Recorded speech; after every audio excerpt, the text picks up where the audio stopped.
was in the army, and then I woke up in hospital one day.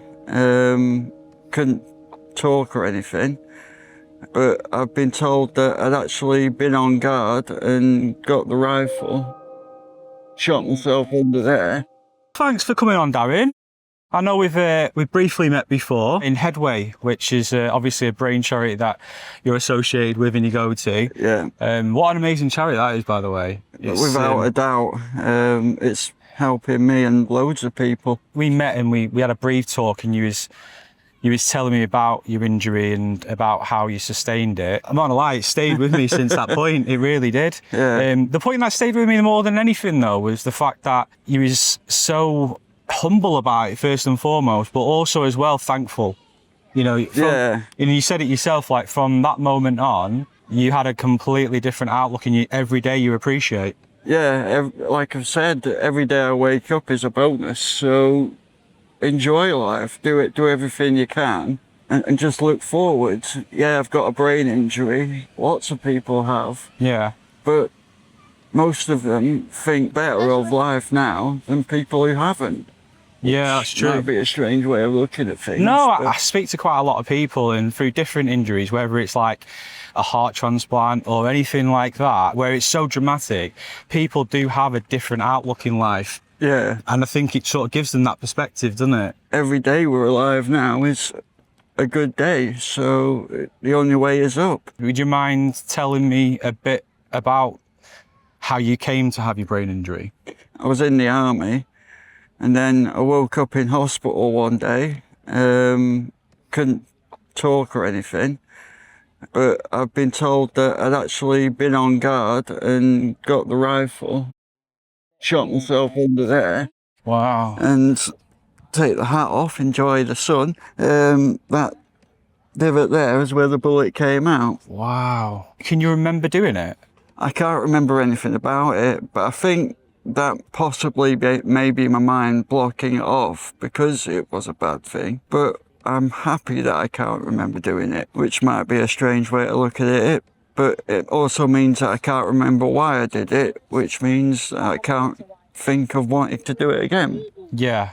Yeah. Do you remember anything before that point, any of your life? Yeah, most of my life I remember, but then a couple of weeks before doing it, I can't remember. Previous to that, my life is all in my memory, so... It's probably hard for me to think the thoughts that you must have been going up to that point. Yeah. What actually, because you won't remember any of it, will you? So No. Can you not remember at all why you decided to The do only that? thing I can possibly put with it was that I'd split up with my fiancée shortly before I did it. Right. Which may have made me depressed, but apart from that, I can't think of anything else. What did you actually do in the army then? What was your role when you was there? I joined the Royal Electrical Mechanical Engineers, or the Royal Engineers Made Easy, as they called it. All right. But I was training to work on helicopters and tanks. Oh, wow. Obviously never completed that training, but I was really enjoying it in the army. All right. My best friends were in the army. They were friends I was going to have for life. I knew this. Yeah. And how old was you then, if you don't mind me asking? When I injured myself, I was 18 years old. Oh, wow. So you was very young. Yeah. How old are you now, sorry? I'm going to be 45 in July, so Right. currently 44. You spent most of your life now with the brain injury. What's happened since that happened? What sort of symptoms are you still living with today? Well, I now have grand mal epilepsy. I do sometimes have problems with memory. Sometimes I have problem with sleeping. I know my personality has changed a bit, because I used to, when I was in the army, I could quite happily say no and argue with people. Right. Now, whatever gets suggested to me, I'm very much a yes person, I've been called. Okay. I'll just agree and try and do it. Right. Thinking about things and looking back, I'm now more happy than I was. That's amazing. Have you met anyone else that's gone through what you've gone through? Not with a gunshot, no. It's not the most common of injuries to live through, let alone... Like the percentages of survival from that must be Not high. Not high at all.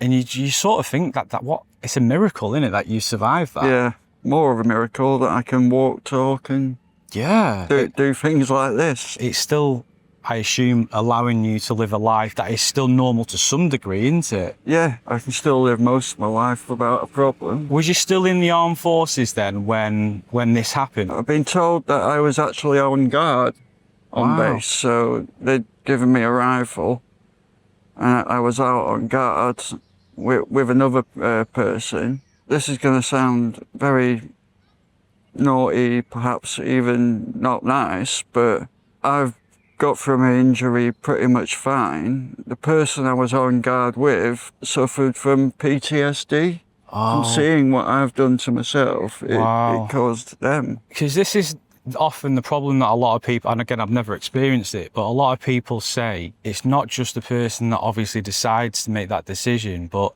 it's also the family and friends around them that suffer from it. Yeah. Did you experience that with your friends and family that were around you? I never went back to the base or spoke to any of the people that I knew in the army, unfortunately. Have you not spoken to any of them since, haven't you? Couldn't get hold of any of them. My family, I've had a few problems with because of the way that I have been and doing it. It obviously caused problems with them. We're over that now. I'm now getting on great with my family. So yeah, my life is always on the way up, like I said earlier. But to start with, it was very hard. Do you feel like there was contributing factors outside of the army that led up to that? Or do you think it was the actual going into army that could have been the catalyst for it? I think doing the injury, there was probably contributing factors from outside the armed forces. Like I said, the only thing I can think of that might have made me do it was having split up with my fiancée. To do the actual injury itself in that way had to have been from joining the army, because it's not often you can get hold of a rifle. No, that's very, very true. So tell me a bit about your childhood then, Darren. Was you born and raised in Blackpool? No, my family were all forces. I mean, I was born in Northern Ireland. We moved straight from there to Hong Kong, where my little brother was born. And I've lived in Germany and different places in England and back to Hong Kong and more different places in England. Wow. I've lived pretty much all over the world, which made me want to join the forces because it was the only life I knew. It was something I inspired to do, I wanted to do. How's relationships been since your accident? Sometimes a bit more difficult to get into a relationship because quite often people look at me and they see the scar and that's it, they don't want anything to do. I was always scared. What if they don't want anything to do with me? What if I get laughed at? What if I get, picked on? But now, if they don't want to talk to me, that's their problem. Exactly. I think you get a little bit like that as well, don't you, later in life?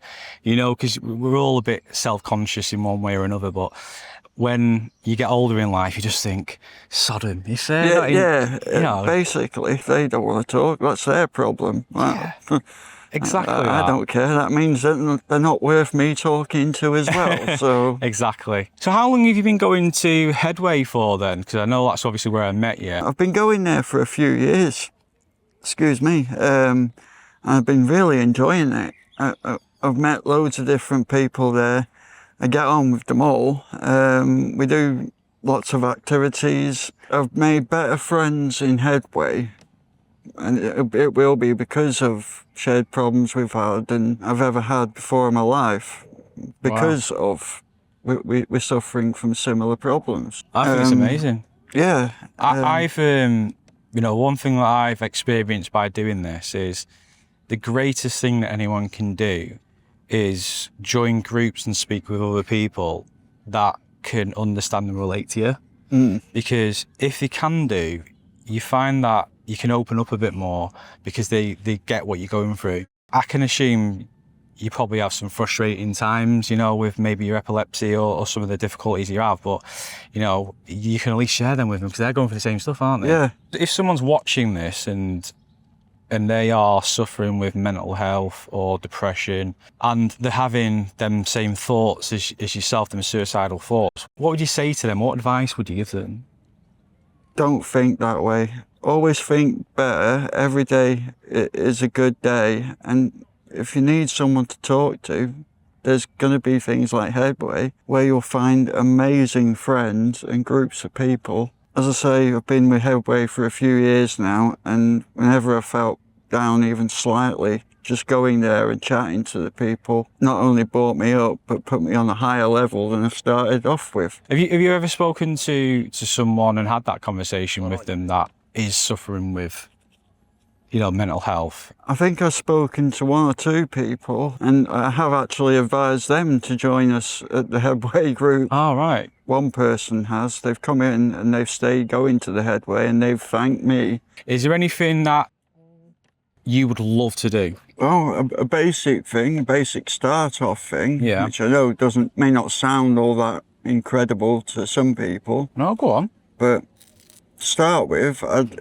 like just to end up moving into my own house, possibly with a girlfriend / wife even, and start being able to live independently, because I know at the moment I won't want to try it because I'll be worried too much to start with.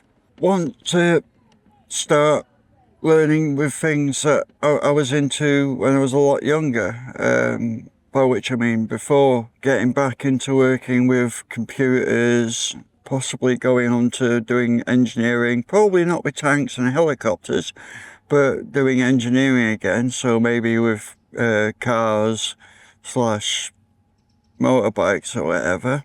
Is that what you've always been into? Yeah, well, like I say, computers to start off with, but I was always into vehicles as well.